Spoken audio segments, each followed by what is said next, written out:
Nko kadi na si kadi tu, ni kauli, ni kaida roho, sitasauliwa tena. Ushawahi kuamka asubuhi, mabaridi ya mlima, miguu imejaa vumbi ya mtaa, ukashika laini, ukasikiza ahadi zikishuka kama mvua ya matusi. Walisema tukiwasha stima tutawasha pia ndoto zenu.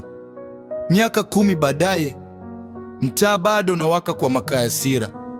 Nko kadi si selfie na kidole cheusi, si status ya siku moja, ni jicho linakutazama wewe ukijificha kwa kofia ukisema siasa si yangu. Lakini bei ya unga imekufikia jikoni, mishahara yenu imekufikia kwa risiti, matope ya barabara yamefikia viatu vya mtoto wako, politics imekuvamia sebuli la unadai hauko ndani. Nko kadi movement ni kushika kalamu kama fimbo ya Musa, ukigonga bahari ya woga, tuone kama hii safari inaishia Misri au Kanani. Tulizoea kelele za kampeni, magitaa ya hadi, tukacha kusikia kunong'ona kwa tumbo tupu kunabembeleza ndani. Leo tena tutasahau. Nko kadi inakuwasha shingo, inakukaba polepole, inakubana kope ili usifumbe macho siku ya kura. Inauliza utapiga kura kwa kabila au kwa kumbukumbu za maumivu. Wanakuletea fulana, ugali wa siku moja, wanakuondolea miaka 5. Wanapiga picha, wanapiga miayo ya uongo, wakitoka wanabeba kura zako kama mabegi ya safari ya kifahari.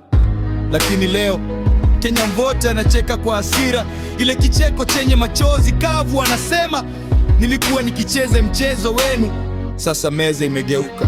Nko kadi ni kupiga hesabu, ni kuuliza hii barabara mlikuwa mnaijenga kwa maombi ama bajeti? Hii hospitali mlifungua kwa mapenzi ama mkopo?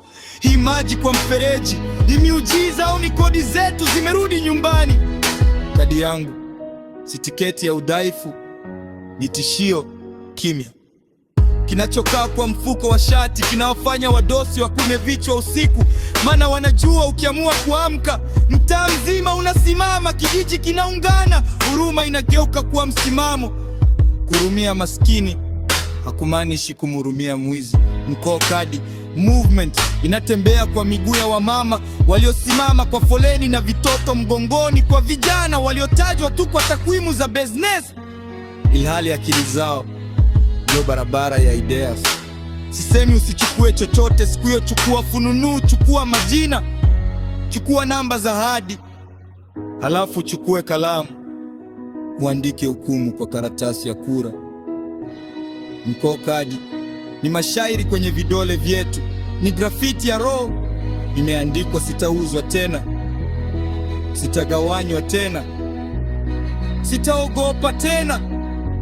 Waliotuambia mnapiga kura mnajidanganya, maisha hayabadiliki.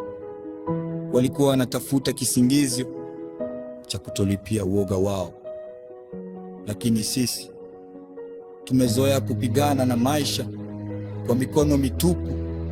Tumeacha kugeuza mabega, sasa tunageuza nchi. Nko kadi.